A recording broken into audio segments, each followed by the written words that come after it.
ওরে ওয়েদার মেঘাচ্ছন্ন মনে হচ্ছে, কিন্তু না, এটা কুয়াশা। এটা মেঘালয়ের মেঘাচ্ছন্ন নয়। যাত্রী আমাকে 2 টাকার বিনিময়ে একটা চুইংগাম দিল। তার কাছে 2 টাকা খুচরা নাই, মানে ওনার কাছে 2 টাকা খুচরা নেই। দ্যাটস ওয়াই আজকের ওয়েদারটার প্রেমে পড়ে যাচ্ছি ভাই। ওয়েদারটা দেখুন।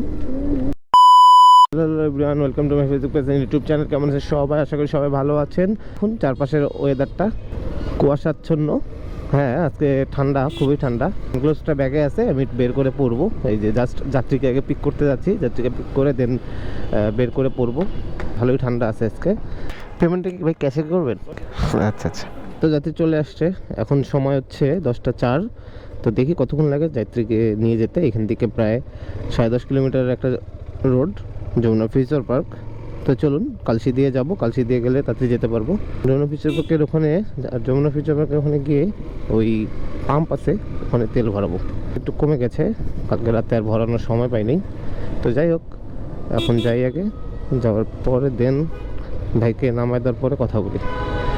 ওরে ওয়েদার মেঘাচ্ছন্ন মনে হচ্ছে, কিন্তু না, এটা কুয়াশা। এটা মেঘালয়ের মেঘাচ্ছন্ন নয়। যাচ্ছি বসুন্ধরায়।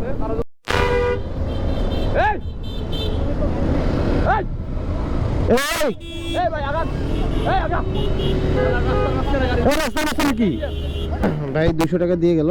একটু গাড়িতে তেল ভরাবো, তেল ভরায় দেন এখান থেকে বের হয়ে যাবো। ভিতরে ঢুকবো, ওখানে কল পেলে ওখান থেকে মুভ করবো। উবার অ্যাপসের একটা কল চলে আসছে। যাত্রীকে পিক আপ করতে সমস্যা নেই। এখন যাই, যাত্রীকে পিক আপ করি, দেন কথা বলি। এটা মানে যাবেন কোথায়? গুলশান না বনানী? গুলশান কততে? 2-এ যাত্রীকে পিক আপ টাইম হচ্ছে 11টা 3। তো এখন চলুন যাই, যাত্রীকে নিয়ে নামাই দেওয়ার পরে কথা হবে নি। যাত্রীকে নামাই দিই, তাহলে বুঝতে পারবো কতক্ষণ লাগলো আর কত কিলো এলো। ডেস্টিনেশনে চলে আসলাম 21 মিনিটের মতো, 12টা 25 বাজে। তো এখন দেখি কত টাকা আসলো। সরি, 142 টাকা আসছে ভাই। Thank you.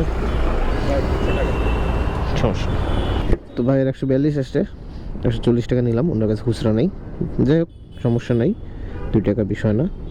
এখন নেক্সট স্টেপের জন্য এখানে কোথাও একটু ওয়েট করবো।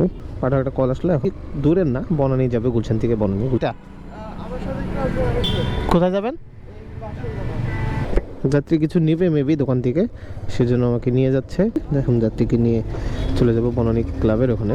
প্যাসেঞ্জার, তাকে আমি সম্মান দেওয়া, এটা আমার কর্তব্য।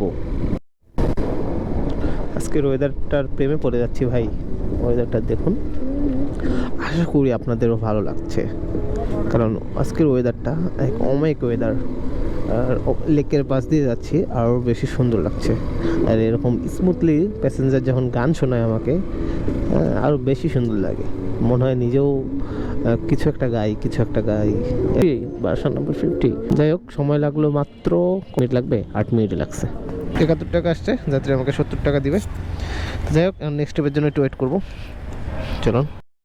যাত্রী আমাকে 2 টাকার বিনিময়ে একটা চুইংগাম দিল। তার কাছে 2 টাকা খুচরা নাই, মানে ওনার কাছে 2 টাকা খুচরা নেই। দ্যাটস ওয়াই আমাকে একটা এক্সেলের একটা চুইংগাম দিয়ে দিল। হ্যাঁ, চাবাবো এখন। এক্সেল চাবায় রাইট সাইড দেবো। একটি কোনো হেভি ঠান্ডা রে, একটি কোনো হেভি ঠান্ডা, একটি কোনো হেভি ঠান্ডা রে, একটি কোনো হেভি ঠান্ডা। White colour Yamaha. আচ্ছা আচ্ছা, দিবে না? না, চলে যাবো। হয়ে গেছে। যাত্রীকে নিলাম বসুন্ধরা গেট থেকে। সময় এখন 1:16 বাজে। যাচ্ছি মিরপুর 10-এ। জানি না কতক্ষণ লাগবে, জানি না, নামায় তারপর বোঝা যাবে যে কতক্ষণ লাগলো আর কত ভাড়া আসবে। চলুন তাহলে এখন যাওয়া যাক।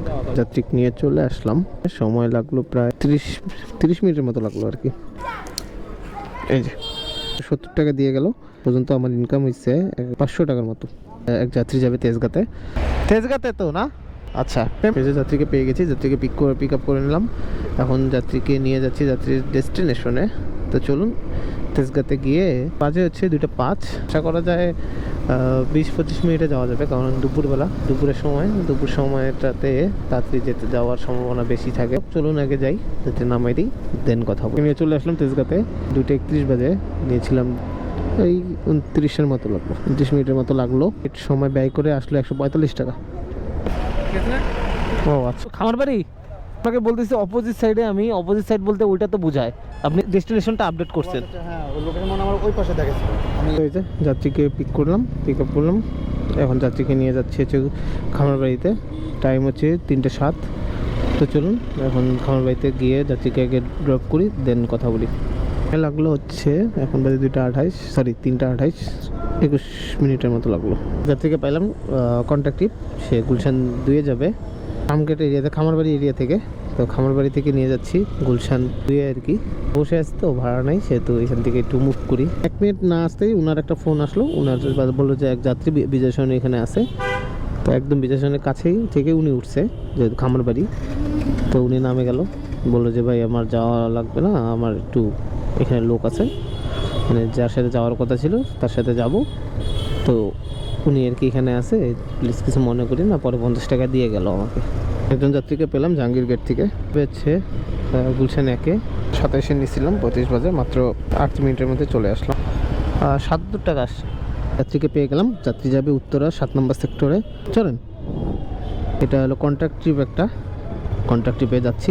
300 টাকাতে কন্ট্রাক্টিভ হয়েছে। যাই দেখি কতক্ষণ লাগে। এখন যে কটা বাজে, দাঁড়ান মোবাইলটা বের করি। এখন বাজে 5:21। হ্যাঁ, যাত্রীকে নিয়ে চলে আসছি। যাত্রীর দিকে 100 টাকা দিচ্ছে তেলের, আর এদিকে 200 টাকা দিল। মানে আজকের মতো রাইড শেয়ার শেষ, কারণ আমার যে টার্গেট 1000 টাকা সেটা কমপ্লিট হয়ে গেছে এবং 100 টাকা আরও বেশি হয়েছে। আজকের মতো আর ট্রিপ দিব না, ট্রিপ দিব আর একটা দিব, কিন্তু ওটা ভিডিওটা রাখবো না।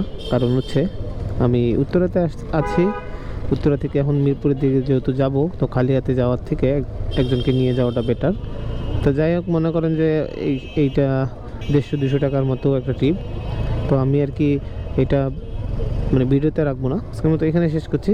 সবাই ভালো থাকবেন, সুস্থ থাকবেন, সচেতন থাকবেন এবং আমার জন্য দোয়া রাখবেন, এবং আমার ফেসবুক পেজ এবং ইউটিউব চ্যানেলটা ফলো এবং সাবস্ক্রাইব করে রাখবেন। So thanks for watching my video. Thank you so much. Tata.